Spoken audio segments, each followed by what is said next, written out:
My name is Ajay. எனக்கு first eight பற்றி நல்லா தெரியும். நான் வந்து வேர்ல்டு ஸ்கில் கவுன்சிலில் வந்து ஃபர்ஸ்ட் எய்ட் ஸ்கில் சர்டிஃபிகேட்டுக்காக வந்து அப்ளை பண்ணியிருக்கேன். இப்போ ஃபர்ஸ்ட் ஒரு ப்ராக்டிக்கல் நம்ம பார்க்க போகிறோம். என்ன ப்ராக்டிக்கல்னா, ஒருத்தருக்கு நம்ம வந்து ஏதாவது உணவுப் பொருளோ தேவையில்லாத பொருளோ ஏதாவது தொண்டையில் வந்து உணவு குழாயில் அடைச்சிருந்தா அதை எப்படி எடுக்கலாங்கிறத நம்ம பார்க்க போகிறோம். இதுக்கு வந்து 5 முறைன்னு சொல்லுவாங்க. ஃபர்ஸ்ட் வந்து அவர் வந்து கான்சியஸாக இருக்காரா இல்லையாங்கிறத நம்ம செக் பண்ணிடணும். இப்போ வேறு அவர் அன்கான்சியஸாக இருந்தாருன்னா உடனே நம்ம ஒரு டாக்டர்கிட்ட கொடுக்கணும்.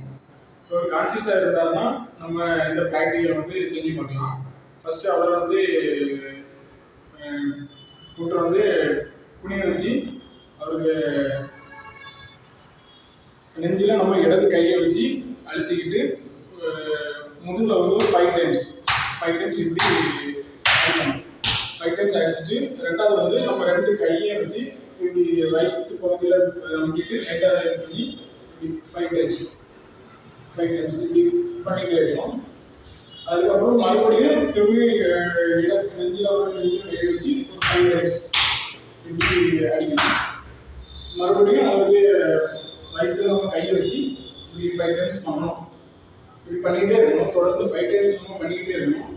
ஏன்னா அவருக்கு வந்து பதட்டம் எல்லாம் அடையாமல் நம்ம வந்து பார்த்துக்கணும். ஏன்னா ஃபர்ஸ்ட் ஸ்டேஜில் வந்து அவருக்கு பதட்டம் எல்லாம் அடையக்கூடாது. அதுக்காக நம்ம வந்து அவரை கரெக்டாக பார்த்துக்கணும். திரும்பி இப்படி 5 டைம்ஸ் நம்ம பண்ணிக்கிட்டே இருக்கணும். அதுக்கிடையில் வந்து நம்ம அவருக்கு வாயிலையோ இல்லைன்னா தேவையில்லாத ஏதாவது பொருளோ அது வந்து உணவு எடுக்கணும்னு நினைச்சிடக்கூடாது. ஏன்னா இது வந்து அவருக்கு வந்து தேவையில்லாத ஆபத்து தான் போகும்.